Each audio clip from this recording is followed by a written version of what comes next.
If you don't know me, I'm Nate Bridgman, the Thumbs Up movie reviewer for movie stuff. And today, welcome to our first episode of Movie Analysis. If you don't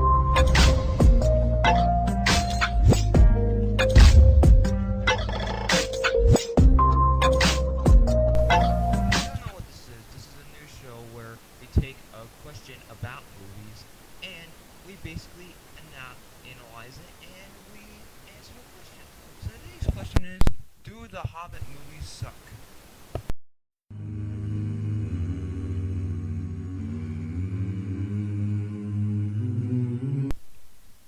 Now to answer this question, we will have to split it up into different categories. First, let's look at acting. Sorry, not visual effects, acting. Now to start off with acting, let's look at the main guy who played Bilbo himself, Martin Freeman. Now, in the books, Bilbo was smart, mischievous, he was friendly, kind, daring, cowardly, but also very brave. Martin Freeman portrays all these traits well as Bilbo Baggins. I mean, look at it. Every time I see Martin Freeman in a Hobbit movie, I see him as Bilbo Baggins. I don't see him as some random guy. I see the real Bilbo Baggins. I don't see a guy portraying him. I see Bilbo Baggins on that screen. That's what I see when I see Martin Freeman as Bilbo Baggins. Every time I look at him, I don't even think of Martin Freeman. I just think of Bilbo Baggins. But a little bit about the supporting actors that were in there, the supporting cast. Well, Ian McKellen still the greatest Gandalf because he's Ian McKellen. He's awesome. I thought Richard Armitage did pretty well as Thorin. He reminded me kind of Aragorn a bit. He was kind of like an Aragornish character where it's like we must go home. I like the casting of the dwarves. I thought they were very fun. I thought they were very lighthearted. I thought they were portrayed very well. I also like the supporting characters in here. I do like Orlando Bloom as Legolas. I know he was just thrown in there, but I like his role. I thought he did a great job. I also like the other lady. I keep forgetting her name, but Evangeline Lilly as the other elf. I liked her role. I thought she did a good job. You know, I thought the elf-dwarf love relationship was kind of stupid. I thought, oh well, it is still pretty good. Overall, for acting, the movie, and of course for acting, we cannot forget Benedict Cumberbatch as Smaug. I am fire. I am death. We cannot forget that because that dude he became Smaug, and you don't even need to see the second one in IMAX. You just see it as a small screen. You still feel like you're in the desolation of Smaug because of Benedict Cumberbatch portraying Smaug so well. So overall for acting, the Hobbit movies are good for acting. Now let's look at visual effects of what the Hobbit trilogy achieved in visual effects. Now look at this. We'll look at the most CGI-filled stuff in all the Hobbit movies, the Battle of Five Armies. Actually, we'll be looking at other scenes too, but let's look at the Battle of Five Armies. The big battle that everyone was hoping for. Now, I actually liked the battle. A lot of people didn't, but I thought it was one of the best parts of the movie. I thought it was very awesome. There was a lot of fighting in there. It did have a Lord of the Rings-ish style to it. But what a lot of people complained about the battle is that it was a little CGI, and yeah, I kind of agree with them. It was a little bit too CGI, but it doesn't matter. The visual effects were still good, even though they were pretty obviously CGI. They were still good. I thought the action scenes in the Battle of Five Armies was awesome, especially when that one guy went. Sorry, I won't spoil it for a few people, but anyway, I thought the battle was really awesome. And I thought the visual effects were great in there, even though it was obviously CGI. I thought it was great effects.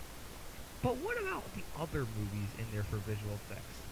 Well, for The Hobbit and Unexpected Journey, I thought the visual effects on the orcs was very well done. I thought, even though they were CGI, and I still prefer the orcs in the Lord of the Rings trilogy with their face paint and with real teeth for the real people. To me, they look scary, but overall, in an Unexpected Journey, the orcs did look pretty realistic, and they were very well done for visual effects. They were very well done, especially Aragog. But what about the second movie? Yes, the second movie. The most visual effects filled movie of all the trilogy, and honestly, it has the best visual effects of the trilogy. The spider scene. a barrel scene, and who could forget the desolation of Smog itself? Smog in that movie, in the desolation of Smog, was just absolutely freaking amazing. I mean, it was almost Gollum-like. It was like you were seeing a scene. It was like you were seeing a Gollum-like character, and I'm comparing him to Gollum because Gollum was one of the greatest CGI characters in a live-action movie, and that's what Smog felt like. You felt his presence. You felt being cowardly. You felt being scared. I remember when I was watching The Desolation of Smog, I was saying, Smog, please don't hurt me, because you could feel him staring right into your soul, and after you go out the theater, I felt like I was walking out of Smog's Desolation. So overall, all for visual effects, The Hobbit. Oh yeah, let's not forget the famous spider scene. Ah yes, the spider scene. So much visual effects that was put into the spider's name, Shelob. Oh shit, there he is, Shelob. The same visual effects that were used for Shelob were improved at an even distance because not only did they have the web, but they had to animate the spiders, they had to get all the voices, they had to portray with just CGI spiders, and for that they did a great job with in the spider scene for the Desolation of Smog. And who could forget the barrel scene? When I first saw the barrel scene in the trailer, I remembered it from the book, and I just like to say, I thought it was going to be some sort of amusement park ride, but it wasn't. It was actually pretty awesome. There was action going on. You felt bad for the characters. You wanted to get it out there as fast as you can, and it was very well done for visual effects. It was very, very well done. So overall, for visual effects, the Hobbit movies are good. But now, let's look at the thing that everyone that does not like the Hobbit movies complains about. The pacing of the movies. Let's start with the first one.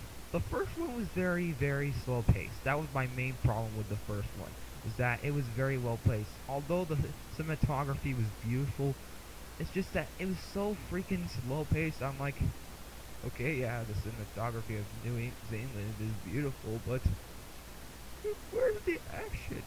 Well, they did get action at the end of it, but still, it was very slow paced. And honestly, it didn't really need. I'm just gonna say right there, The Hobbit did not need to be 3 movies. It should have been 2 movies if Peter Jackson wanted to go down that road. But still, I mean, but the Hobbit movie.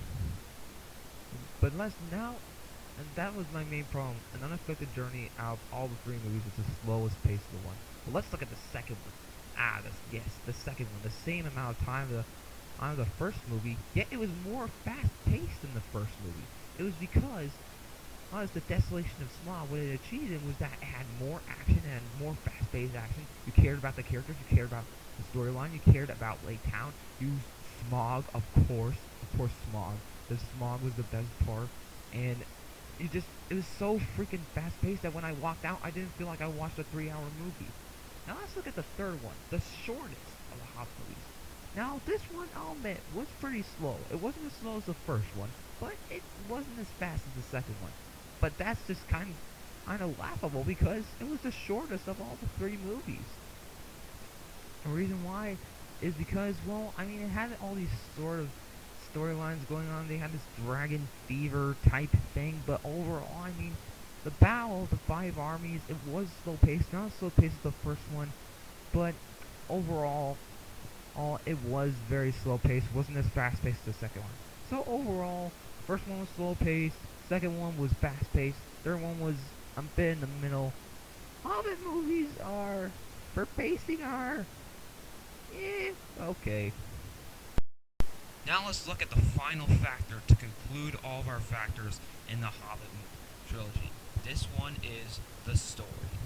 Now the story, as you can tell of all 3 movies, it tries very hard to be a prequel to Lord of the Rings. It has all these Easter eggs, it has Asgard, it has the orcs, it has Smog, it has Sauron, it has Gandalf, it has all these things, it has Legolas, it has all these things that are to try to convince itself that it's a prequel to Lord of the Rings. And I'm gonna say after the third one, I kind of did feel like it was a prequel to Lord of the Rings because of all the Easter eggs that were in there that you could tell. In fact, if you have watched Lord of the Rings, like I have, is one of my favorite trilogies of all time, you can point out all the Easter eggs in there, especially leaving Legolas and Evangeline Lilly's character. You can tell a lot in the story. Now, here's the thing. I gotta agree with people. As I said before, it should have been 2 movies. I thought making it into 3 movies was pretty useless. But overall, let's look at the story structure. In the first movie was based off of the first 3 chapters of the book. The first 3. You can't turn that into a 3-hour movie. But overall, I mean, it did have a good story structure, although it was big. It's slow paced. It was a nice setup for the trilogy. It was nice to introduce us to the characters. It's nice to introduce us to why they were going on this journey. It was nice to introduce us to the world of Middle Earth again. It was good to see that again. Now let's look at the second movie. The second movie was based off of the next, I think, 7 chapters of the book, and it did a great job. It followed it. I think the story structure was very well done. It was a great follow-up from the first movie, because the first movie, An Unexpected Journey, was setting everything up, and Desolation of Smaug continued it very well. That's what I liked about it, and it continued the story structure of it. Introduced us to Lake Town and all of that. Now let's look at the conclusion, the Battle of Five Armies, where everything went together. Now, there is so much stuff thrown in there at the Battle of the Five Armies, and it did not need to be a separate movie at all. But overall, I thought it was a good story structure. It was good to see a nice big battle on there. I thought some parts were kind of, I guess, ridiculous, but overall, I mean, I like the story structure. Let's just look at that. The Hobbit trilogy should have been 2 movies. I agree with that. As I said, but for like 100 times right now. But overall, the story structure of the Hobbit movies was very well done. I thought all the Easter eggs were clever. I liked looking at those Easter eggs. I liked Ace of the Lord of the Rings. I thought overall it did kind of succeed of the prequel to Hobbit movies. For story structure, barely good. Okay, I'll say that it is good, which means now taking all those factors in. Now time to answer the question: do the Hobbit movies suck? Honestly, they don't. You may come surprised as to why I'm saying they don't. Well, here's the thing. If Lord of the Rings, you gotta take this factor in. If Lord of the Rings never existed and you got these 3 movies only, people would be loving them and be wanting to see the Lord of the Rings trilogy. Honestly, I thought it was very well done. Yes, I know there were some factors in there. I will admit it didn't have the same feel as Lord of the Rings, but that's because they're 2 different stories. You can't compare them side by side. And overall, I thought it was very well done. I thought that it was good. I thought a lot of factors were in there. It was a bit okayish at times. I thought the pacing of the movies was a bit slow, but overall, the Hobbit movies do not suck. Anyway, guys, that's our first episode of movie analysis. Tell me what you thought of this episode in the comments section below, and give us a and also in the comments section below, give us a movie question that you want to be answered. I'm Nate Bridgman. I'm the Thumbs Up movie reviewer for movie stuff. If you want to see more stuff like this, be sure to hit that subscribe button really hard. Be sure to hit that like button really hard. Be sure to share this video with your friends. And as always, I'm Nate Bridgman. I'm the Thumbs Up movie reviewer for movie stuff. And as always, see you later.